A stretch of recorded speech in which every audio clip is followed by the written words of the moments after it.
For those of you that think that there are no business principles in the Bible, pay attention to this. Jesus said in the Gospels, he said, give and it shall be given unto you.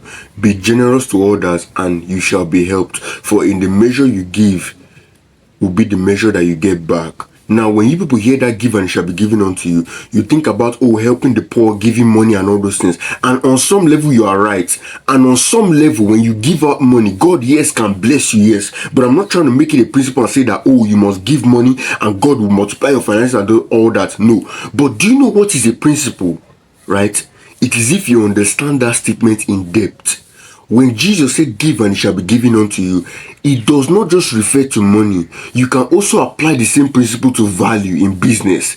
If you are giving value out, you will get money back in return.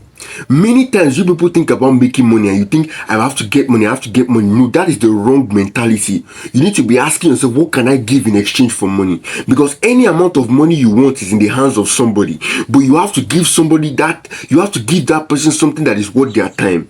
What you need to understand is that success is an exchange. It's like trade by barter. If you want to understand money, then you must understand trade by barter. Money is a medium of exchange.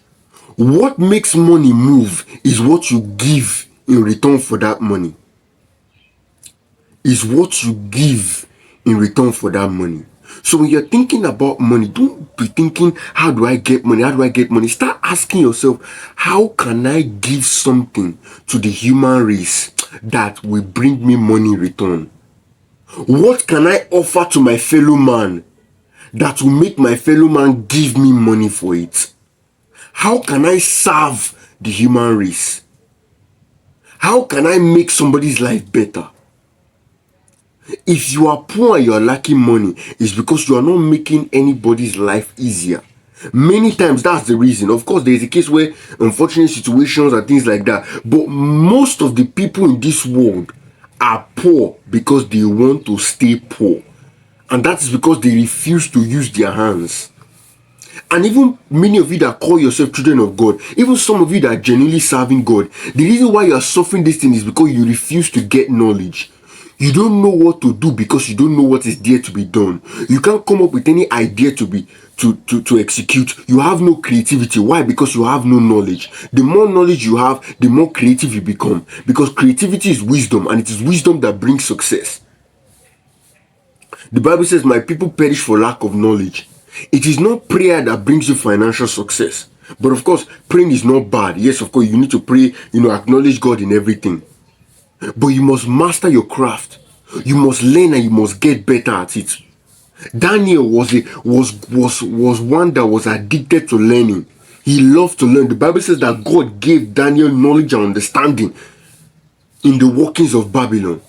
That was what made him more capable than every other person. But even with all that knowledge that he had, even with how good he was at doing what he was doing, he still took himself aside to pray 3 times a day.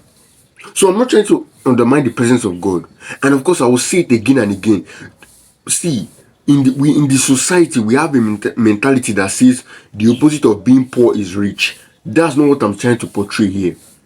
The Bible says that having food and clothing, in this we shall be content. The Bible also says that godliness with contentment is great gain. So when I tell you to work hard, I'm not telling you to have a goal to be rich. I'm telling you to have a goal to be able to take care of your basic necessities.